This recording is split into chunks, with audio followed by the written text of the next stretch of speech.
प्यारे भाइयों, अगर अल्लाह पाक ने आपको इस्लाम जैसी नेमत से नवाज रखा है और सुबह के टाइम फजर की अजान सुन के आपकी आंख नहीं खुलती, तो ये इस्लाम आपको कोई फायदा नहीं पहुंचाएगा। ये इस्लाम आपको जन्नत में लेके नहीं जाएगा।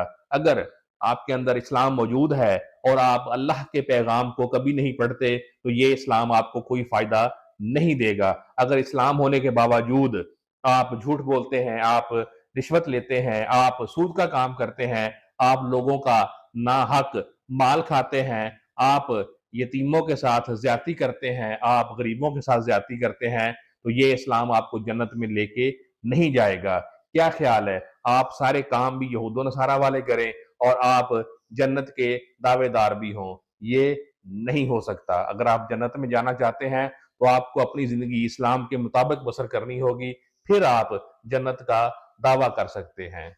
सोचिएगा जरूर। अल्लाह हाफिज।